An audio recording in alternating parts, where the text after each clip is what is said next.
Welcome back to my show, or if this is your first time, welcome. This show is a weekly 5-minute show that I created to help restaurant owners and leaders with HR topics that impact your restaurants and your culture. If you have not already, head over to my YouTube channel and subscribe, or go to carrieluxem.com and sign up for our weekly newsletter, and you're going to get this show emailed to you each and every week on Tuesday. On today's show, let's talk about 1099 versus W-2 employees. I have seen too many restaurant owners do this wrong, and in some cases, it has cost them dearly. Just because you call someone an independent contractor or a 1099 employee and they get paid by you doesn't mean it's legal. When you classify someone who should be a W-2 employee, an independent contractor, or a 1099, you might be denying this person access to important benefits and protections under certain federal, state, and local laws, such as the right to minimum wage and overtime pay, and the right to job protection, family and medical leave, or certain anti-discrimination and anti-retaliation protections, the ability for workers' compensation if they're injured on the job, unemployment insurance, and the list goes on. The difference between a 1099 employee and a W-2 is usually pretty easy to recognize. Essentially, if you need a permanent employee, the 1099 distinction is likely not correct. A 1099 employee is a contractor rather than a full-time or an employee for you. And employees who receive a W-2 are paid through their employer's payroll and have their payroll taxes withheld throughout the year. Instead of having a permanent worker that takes direction from the company, your business would use an independent contractor who works under their own guidance. Restaurant owners, sometimes they go down the 1099 route because they don't want to have to pay the taxes and they don't want to worry about benefits, and sometimes they want to do a trial, and sometimes they're not sure they want to hire this person, so they go into it that way. Quite simply, this is not allowable. The 1099 or W-2 employee designation is an important one that you cannot afford to get wrong.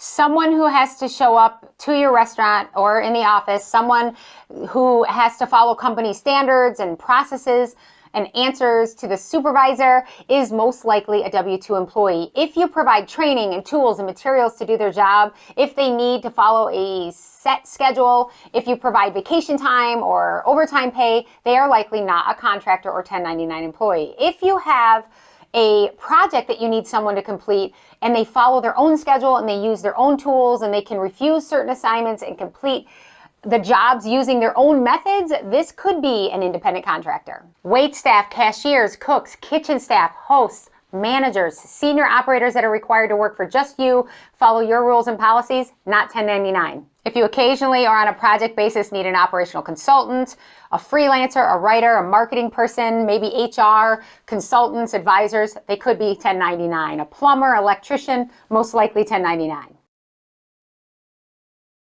1099s and W-2s are tax forms. A 1099 form is used to report payments made to independent contractors who cover their own employment taxes. A W-2 form is used for employees, and the employers withhold payroll taxes from their earnings. The IRS looks at 3 categories to determine the degree of control or independence in your relationship with the person you hire. Number 1, do you control or have the right to control what the worker does and how they do their job? Number 2, are the business aspects of the worker's job controlled by the payer? These include things like how the worker is paid, whether expenses are reimbursed, and who provides supplies. Number 3, are there written contracts or employee type benefits like insurance and vacation and 401k?